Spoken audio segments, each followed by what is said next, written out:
Hey guys, welcome to this week's podcast episode. I've got a fantastic guest for you today, Leslie Perez, and she is a fitness queen and she's also a coach. She's got an amazing story. I'm really happy to bring her onto the show for the audience and the guests. We're going to talk about eating disorders. We're going to talk about relationships, fitness, coaching, and I'm really happy to bring entrepreneurs such as Leslie onto the show. Welcome. Thank you. Thank you for having me.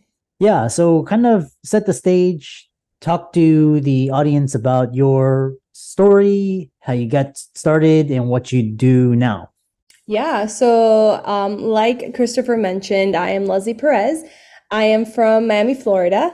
I'm a personal trainer and also online coach. I started a few years ago, 4 years, gonna be in March. A little bit about me is I worked for corporate America, had a job, and did this on the side. This was my passion.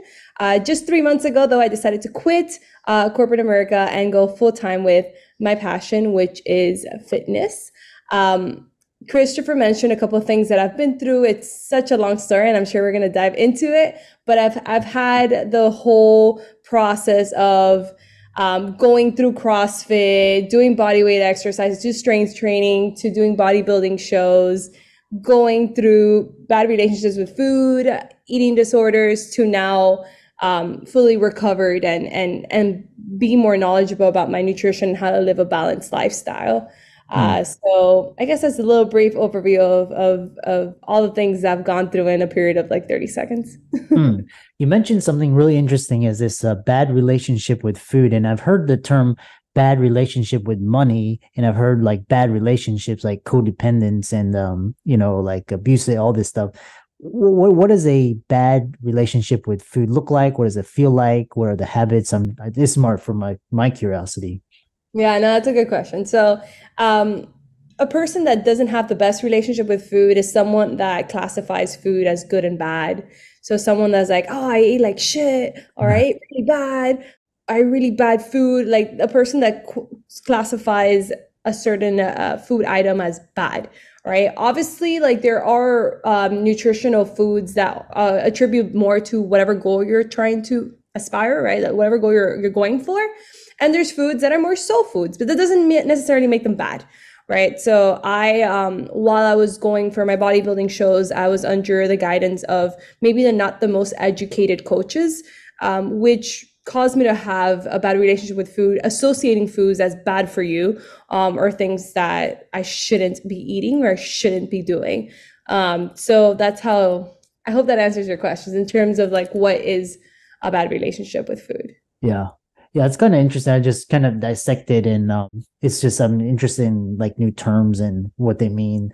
Um so then kind of talk about so you kind of you develop this like personal brand in fitness, and now you help others kind of, and then you've in the process you've gone through diets and it looks like eating disorders. Kind of talk about that journey and how it led you to helping clients today.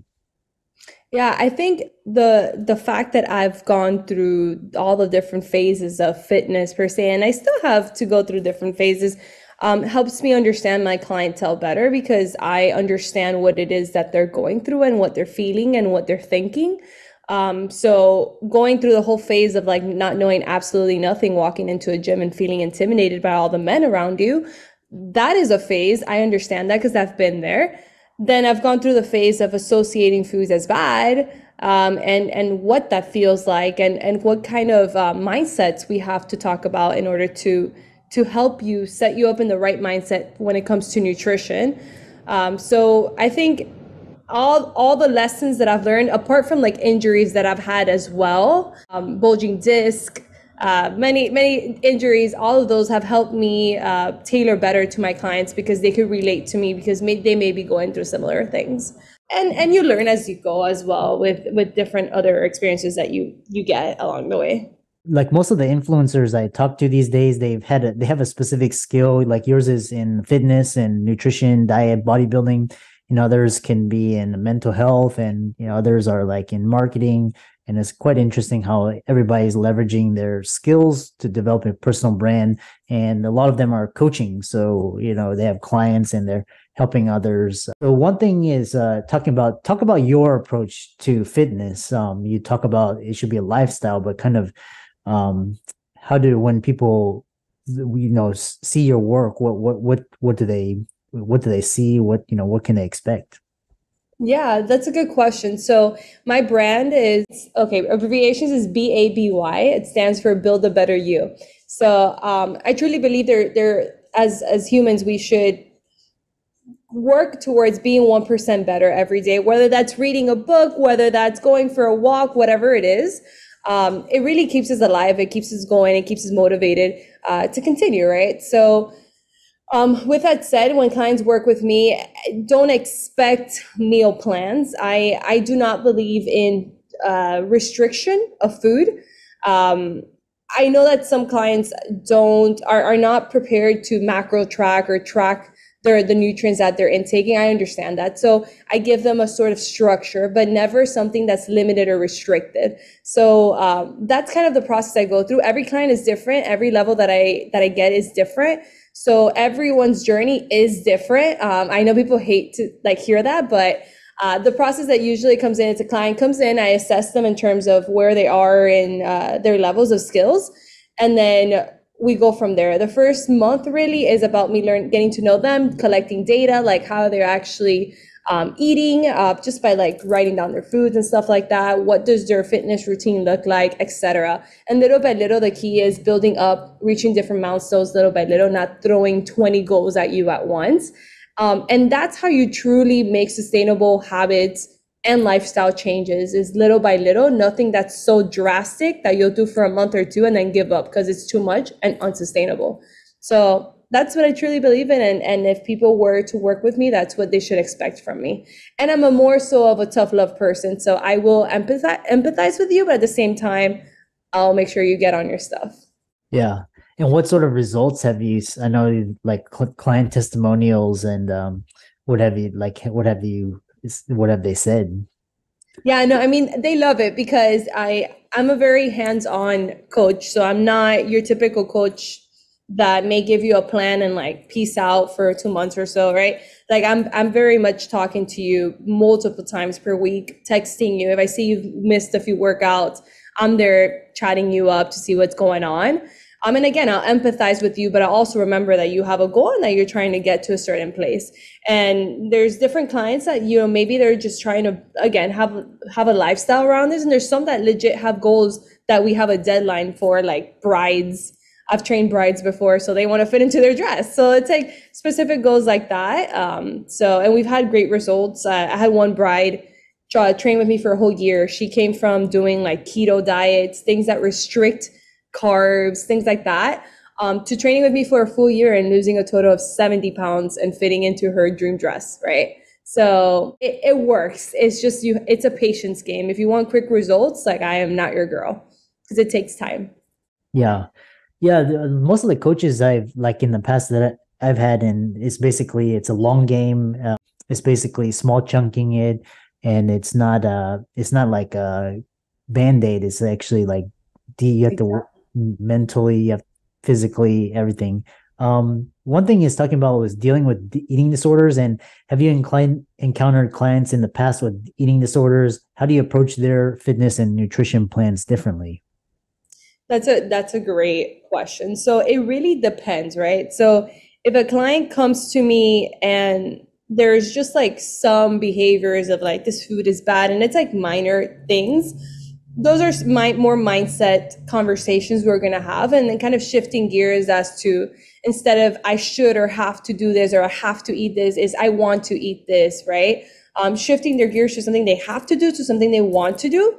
And then if I see that the person is more, they have serious eating disorder patterns or behaviors, that is now outside of my scope, and I will transfer it to my partner, who's a registered dietitian and has the credentials to treat someone with an eating disorder or anything else. If someone is insulin resistant, diabetic, et cetera, et cetera, et cetera. Those are all conditions that I, as a fitness trainer, nutritional guidance coach, I am not, qualified to help a client with.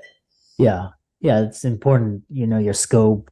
Um, Kind of the next question is, talk about this idea of you went through like a bodybuilding competition. How has that helped you? What new insights, perspectives that have helped you with your clients? When going through a bodybuilding competition? Yeah. So I think one of the biggest lessons I've learned when going through a bodybuilding competition is realizing that competing is not healthy. Bodybuilding competitions are not healthy. Being at that level of leanness Uh-huh. is not healthy. So it gives me a different perspective because many clients come to you and be like, oh, I want to look like that. I want to have abs like that. And my response is usually, no, you don't, because they don't understand the level of sacrifice that it takes to have your body look a certain way. And also the health problems that come out of you being a certain type of leanness. So just for perspective, like I lost my period for a whole year through bodybuilding shows, because when women go under a certain amount of body fat, their hormones go out of whack and things don't function as they should. So that's the lesson that I learned through bodybuilding. With that said, there's a lot of perks that come out of bodybuilding, like discipline, consistency. You are really in a mindset bubble, like you're just tunnel vision. And those are skill sets that could help you in your career or whatever it is that you're trying to achieve, and just being tunnel vision with whatever goal. So it has its perks, but you also have to be aware of what your body's going through. Yeah. Yeah. I used to train Olympic Taekwondo, and like kind of like the week before, the month before is basically you're cutting down to make your weight, and you're a lot leaner, and like that pattern is not healthy or for long periods of time. Exactly. The other question is talking about is you coach a diverse clientele and you work with a wide range of clients, all through the span. So what are some key considerations you keep in mind when coaching such a diverse age group? So I train a diverse age group, but I do have a niche. So my niche is women, and then a lot. It really depends. Half of my clientele are students in their 25s or so, or just starting off their career, and then the other half is moms, right? So there's two different approaches to things, and it's really about, in overall, it's about creating a plan for them that is realistic, right? Many coaches are like, yeah, you got to train 6 times a week, go to the gym and do cardio and do steps and do this. That's just not realistic to someone that is a mom.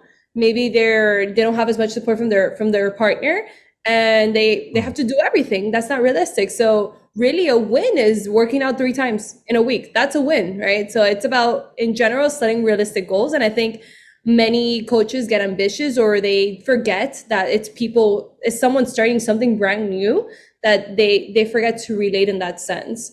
So 3 days, 4 days, just realistic wins is what I would say with all clientele. Yeah. Yeah. I love that realism and small wins. For one person, it could be some, for another person, it could be completely different. Exactly. Yeah, I like I said, like you're the classic entrepreneur that has a skill set and kind of parlayed it into helping others. Looking ahead, what are your future plans for coaching? Looks like you do a lot of online coaching now, and are there any new areas or challenges you're excited to explore? That's a great question. So like I mentioned, I left my full time 3 months ago, so I'm still in the beginning phases of going full time with my business. So my first ultimate goal is to raise up my clientele, right? Targeting my niche group, which is women of all ages. I have as young as 19 to as old as 60 something, right? But again, that's my niche. So it's growing that area, and then obviously progressing, and in the future hiring out coaches that work under my brand, but they still follow the same values. So that is a longer term goal, but I also love in person. So I want to someday do a big event somewhere in a different country and have many join, or retreats. I love retreats. Just that in-person experience even though online coaching is great and you still get to have that experiences, there's nothing like having it that in-person touch, feel, emotions. So that's really my ultimate goal for the next few years. Yeah.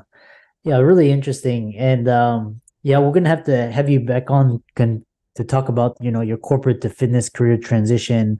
And what's interesting is I was talking to someone who did the same thing as you, and he was saying that basically the opportunity cost, the clients or whatever were waiting for him, but he is stuck in his job. So, and he was losing out on those clients, and his job was, he could have made more helping clients than staying at his job. So that, and I'm not sure if that's the same as you or if he was motivated by others, but feel free to elaborate, or we can have you on later.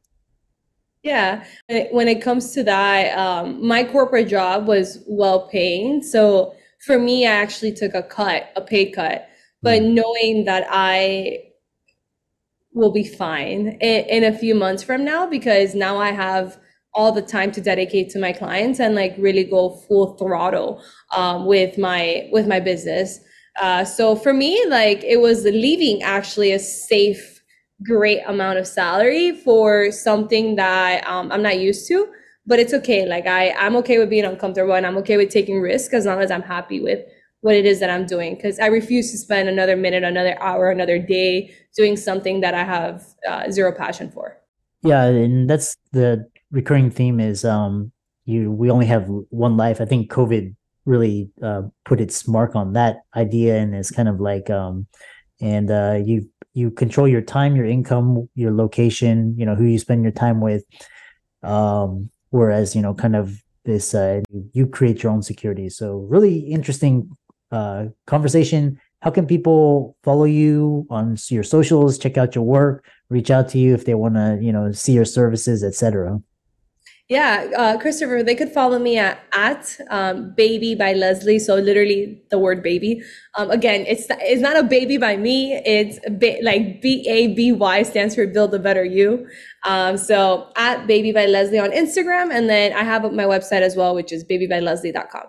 Excellent. And for all the audience out there, like I said, really interesting guest on entrepreneur, and she's going to do well. And all of her resources will be in the links and show notes. Be sure to follow her, give her a like, subscribe, comment.